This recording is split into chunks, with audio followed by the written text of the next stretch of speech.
Good afternoon, everyone. Welcome to our first panel discussion of the day here on the BMA Bathroom Zone. Over half of the global population are on social media, so it's a really important tool for both manufacturers and brands to grow their awareness, but also for tradespeople to boost their sales and their bottom line. So without an effective and a well-managed social media presence, your business isn't going to be achieving everything that it possibly could. I'm joined by a really great panel of experts in social media that can hopefully shed a little bit of light on how you can take your business to the next level using that social media boost. So rather than a lengthy bio from me, I'm going to ask our panelists to introduce themselves in their own words. So starting with you, please, Troy. Hey everyone, I'm Troy Linehan. I'm the head of social at On The Tools and also lead trainer for Meta. My name's James and I run a YouTube channel about plumbing, teach people about basic plumbing tools. And I love cricket. So first of all, James, tell us a little bit about Plumber Parts. So what's your kind of followship? What's the content looking like on your channel? So our main sort of outlet for social media is on YouTube. We've got over 300,000 subscribers on YouTube. We've got 47,000 on Instagram, loads on Facebook, loads on Twitter. So it's quite a big reach of people who watch our videos. And our videos are trying to tell people about how to do basic plumbing tasks in a fun, engaging way. Also tell people about new products that are coming out and empower everyone from the DIY trying to do some plumbing all the way through to the apprentice and then informing the home's chiseled, grizzled installer of new products that are coming out in the market. There's a few new products here at Installer today that I'm sure you're going to be doing videos on in the near future. Tell us about On The Tools. For those of you who've heard of On The Tools, we are across multiple platforms, main one being Facebook. We've got an audience of around about 7 million now across YouTube, TikTok, Facebook, Instagram. We were known in the past for like funny videos and things like that. So those familiar on The Tools will see people falling off things, messing around on site and all that. But it is a lot deeper than that. We look to empower the trade, so we work with a lot of brands. We work with a lot of influencers now as well, who are sort of making their way up through the trade and working with those brands. So, you know, a lot of experience on our side because our CEO and our co-founder as well, our co-founder Adam was in the trade for 12 years. He'll be glad that I said that. And yeah, so we've got that insight, that pure insight, but also our CEO, great business mind. Those two together built On The Tools, and you know it's going from strength to strength. But you know we're finding a lot of traction now in the influencer field and brand field. So yeah, that's On The Tools. But I'm looking forward to the questions now. So James, coming to you first. We've got an audience of bathroom installers, perhaps a few independent bathroom retailers. I hope the big brands are already on social and active on social, but for those that aren't, what's the starting point? What are your first steps on social media strategy? I suppose it depends on who you're sort of talking to. If we're going to be talking about an installer who lives in a town somewhere and they want to use social media to get to their customers, I think the first thing you've got to do is just start taking a few photos, put your work out there and start trying to bring a personality to your brand as an installer. So when someone rings you up, you're almost a familiar face, especially these days where people are funny about people coming into their homes to do work. It's nice to have that social media presence to back up not only the quality of the work, but also the fact that you're a real person who exists. So bring your own personality into it and basically just get going, right? Get going, a few videos, a couple of stories, reels, things like that. And it's the same for larger brands. Like all the brands here today are going to have very good presences when it comes to their social media stuff. But I'm a big advocate for personality behind the brand, especially when I'm buying stuff as well. So try and get that fun, engaging and educational content out of topics. But what's a really golden content as the algorithms are right now? Golden content, and then maybe if I just talk about what the last few videos we've done. Talk about what you do, James. That's golden that's what content. I know about, after all. It's more essentially just getting other people, again, it's people. So I could do an install of a kitchen sink, that I've done loads of times on the channel, but we get someone else in, like a friend of mine called Laura, who lives in a local town to us. We got her on the videos, and people just really engage with the fact that there were two people having fun with the video, but inadvertently they were also learning about how to install a kitchen sink. So lately I'd say, again, what Troy said, it's getting people on the videos. Yeah, I would say content-wise, and this will sound like a real cop-out answer, but like, there is no silver bullet to this. There is no golden content. Like, it's about the audience that you grow. So like, if you're growing as, and social media is so broad, so like, you can go onto YouTube and you'll know by watching things that it knows what you want to see. Facebook knows what you want to see. That's how it works. So it tailors its experience to you.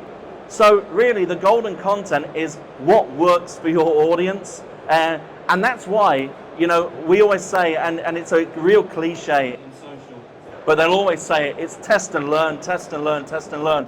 Put something out there, watch what happens. If it does nothing, you know. And it's just about that continuous process. I mean, how many videos did you put out before things actually started to get traction? Because some people do it, by the way, and they say, oh, I put out 5 videos and I got three views and that's enough for me. I'm curious now, what was the number of videos that you had to put out before something happened that made you go, oh wow? You know what, this is going to sound even worse actually. It was actually when I first earned £1 on YouTube. Because my wife's family were always sort of making a joke out of it. I think nothing's ever going to come of this. And I was like, I'm just going to keep working at it. Putting out videos. I think it was after about 15, 20 videos that I finally earned £1. And I was like, here we go, it's happened now. Get the money in, and all that sort of stuff. And we started getting views off that. And I think the other thing that you said as well, actually, is when you try to learn off your audience, there's been a few times where we've done something different, and they tell you straight away whether they like it or not. So a lot of it is listening to your audience as well and understanding what they like. And sometimes being pig-headed about it and saying to your audience, you're wrong, just stick with me. This is going to work sooner or later. A few years ago, no one had heard of TikTok. 15 years ago, no one had heard of Facebook. How does a business decide what channel is right for it? I think a lot of the time you're looking at demographics of the people who use those social medias. So I think if you're a small plumbing business, and I am, for some reason, the admin of my local village Facebook group, along with 2 old ladies. I don't know how this happened, but I am. But if you are looking for the demographic of people who are local, who probably have the money to spend on having a new bathroom fit, for example, Facebook's probably the place to be. Whereas I think if you're like younger, like with you guys, you're probably massively on TikTok and on Instagram reels and stories and things like that. Trying to get to that younger, more dynamic, engaged audience, you're looking at that shorter form content, aren't you? Yeah, I mean, the short form thing is quite interesting too, because how demographics split out. Facebook, if you're looking to build an audience, show somebody locally what you do, and then off the back of that, advertise it. And by the way, that goes for whether you're an installer, whether you're a local merchant, or even whether you're a brand. Like, you can build a strategy based on that thing. So build an audience, engage with the audience, use that audience to actually create ads and then pump it out that way, because actually a paid ad is going to get you the positioning on Facebook, whereas trying to do the ad thing organically often doesn't work. So that's going to work. But also, when we look about TikTok, everybody, probably like last year, was like, we were talking to brands and we were like, oh, you know, we don't really want to be on TikTok because all the kids are there and it's probably not for us. Guess what, nowadays, and some of you will relate to this as well, social media ages up so fast now. I remember years ago, Facebook itself, when I felt young, nobody was really on it. My parents weren't on it, my gran wasn't on it, and then a few years later, everybody was on it. And what tends to happen is, that happens, the younger people go to other platforms. Well, TikTok, we're in a different time now. Everything moves so fast. TikTok's aged up within about a year. So now you will see older people on TikTok. So what I would say is, I mean, a bit about what we said earlier really is, look at where your audience might be, do some tests, and you'll soon see, after a real short space of time, where where the action is. I wouldn't discount at the moment any platform. I wouldn't rule any of them out. For sure, if you like making video content, TikTok's for you, but also YouTube Shorts, Facebook Reels, Instagram Reels, it's all for you. Test and learn, try it out, don't discount anything. Do you know what we see more than anything for from a sort of installer level all the way up to brand, what works well, and fun is a massive part of it. The people creating who actually get creative are the ones that win on these platforms. So like we've seen installers, landscapers even, who are making like stop motion videos and things like that, and it's crazy content, and it feels like probably when they're making it, is this going to work? But you know what? It's different and it's creative. Meta will tell you this, and most of the social platforms will tell you this. It's about stopping people scrolling on a timeline. It's about grabbing that attention. You got to do something within those first sort of 1, 2, 3 seconds to grab that person's attention, whatever it is. Once you hold them there, I mean, I think Meta call it the 3-15-30 rule, which is basically grab their attention the first 3 seconds, tell them what your narrative is within the 15 seconds, and then deliver the thing within the 30 seconds. And they use that as like how do we create good content? 3, 15, 30 all the time. And then it comes on to your point earlier of all social media platforms are about retaining attention. So watch time is massive on all social platforms. Not so much your following. If you've got a small following, you can still succeed on social because you're engaging your audience. That's what it's about. It's about engaging the audience, not having like 20 million followers and a really low engagement rate. It's about engaging your audience. Let's just take a step back a moment to talking about the channels. I remember Electric House telling me a couple of years ago, you should be looking at TikTok if you want to engage with installers, because that's where they are. And TikTok was new to me at that time. What's the next channel? What's the next social media platform that our audience should be thinking about, at least for the coming years? I don't know about thinking about it, but I do know that Meta are currently working on, because of the dumpster fire at the moment that is Twitter with Elon Musk, Meta are already trying to create a sort of Twitter replacement, and it's going to live within Instagram. So they're working on that in the background at the moment. It's got the name escapes me. It does have it has a name I think it's called Project Barcelona or something. It's a ridiculous name. It's not Meta with 2 T's. I'm not sure, with a little parrot instead. But and if anyone's from Barcelona, it's not a ridiculous place. It's just a strange thing to call a social platform. But yeah, they're working on a Twitter replacement. But I know a lot of people, a lot of social platforms are also looking at all the stuff going on in the US at the moment about TikTok and about how they were trying to ban it and all of that stuff. So that's why you've seen things like Reels and Shorts take the foreground, because everybody's preparing to see what might happen over at TikTok. Whether it does or not, who knows? But short form is definitely the winner at the moment. I mean, I agree with you, short form is definitely the winner. And some of the things that we work on, slightly more complicated type videos, you can grab their attention, and it's so sad thing to say that you have 3 seconds these days to try and get someone's attention. But then you can get them with that short story, that reel, and then you can direct them to your longer form content or your website. So often see that as a funnel, and then maybe long form being part of your strategy to really convert, especially if you're a manufacturer. Sometimes it's quite difficult to get across how your products work in that 15 to 30 seconds, but it's really, really easy to grab their attention and then point them to that long form content down there. So Troy, earlier on you mentioned the use of paid social. Just flesh that out a little bit, paid versus organic, and kind of what budget should a small business person be thinking about around paid advertising on social? I think you said it earlier actually, which was You know, when you look at paid versus organic, more nowadays has become about, and you'll hear people say this, you know, social media is vastly becoming like a pay-to-play area. Organic is performing a lot less than it used to. Like 5 years ago, organic was like really, really good, really high. Nowadays, it kind of struggles a little bit.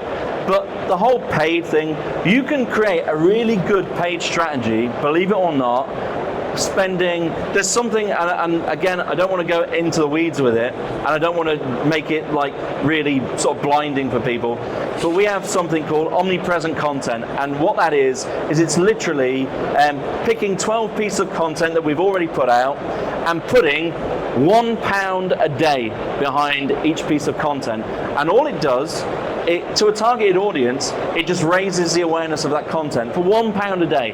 If you're a local business or a local merchant, you can use that £1 a day, so that's, and let's say it's 5 pieces of content, so £5 every day, targeted in your local area by a postcode or whatever, then target that down again to a certain demographic that you want, or an interest or a hobby or a like, and you're going to be spending not a lot per day to get that awareness up. So if you're a small business, by the way, not every small business in your area is going to be doing this. So if you do this, you're going to be the one standing out. So it's all about grabbing attention, standing out, and do it smartly.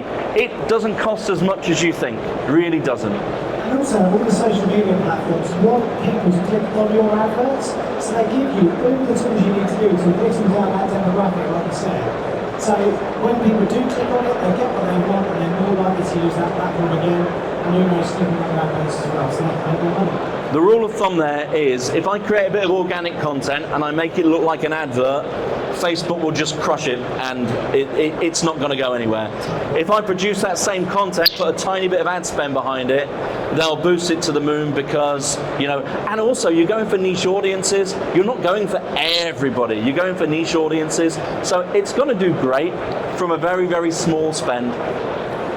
On social media, you quite often see influencers collaborating with other influencers and brands collaborating with other brands. What works around collaboration, what doesn't? In the bathroom sector, we're a fiercely competitive industry, brand to brand. And presumably that's the same on the ground, installer to installer in local areas. How can we make collaboration work? I mean, we've done quite a few collaborations. You've probably heard of a YouTube channel called Skill Builder that we've done some collaborations with.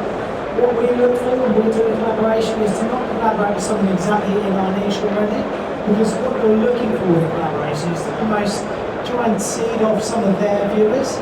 So we look for like an overlap in those two circular viewers. So the people that we collaborate with have got a group of people that engage with their channel who might also have a vested interest in what we're saying. So from an influence perspective, that's what we kind of look for. I think for us, and we've been doing collaborations and sort of influencer collaborations for a while, both with brands and both on the tools as well. So on the tools, again, I mentioned earlier, like the funny content, but also we have a massive network approaching like 100 influencers, over 100 influencers right now who work directly with us. And how that works is, we actually have them putting together content for us, so whether it be electricians, landscapers, plumbers, builders, and we put that content onto our channels through TikTok, through Instagram, through Facebook as well. And our goal with that content is to, one, give the trade a platform to a bigger audience, but also our overall goal anyway with On The Tools is to empower the trade, really be trying to be the voice of the trade and give them something to sort of look up to as well. And that content we happily showcase on our channels, to make that happen. On a brand level, all I would say to brands who are thinking of working with influencers, and we learned this very, very early on, is a lot of influencers, especially a lot of trade influencers, they are not videographers, they are not directors, producers, or anything like that. They know what they know, and they're very good at it. Let them do the thing that they're good at. Do not over-direct them. So if you're a brand who said, oh, we really want this influencer to do this, what you'll find will happen is you're going to get a bit of content back that you are not going to like, because you're kind of forcing them to do something that they're uncomfortable with. Let a tradesperson be a tradesperson, show the skill that they're known for doing, and that will make your brand, it will really show off what they do. Don't put them in a box. As someone who's on the receiving end of that as well, I 100% agree. What's the one thing that everyone listening to us needs to take away from this session?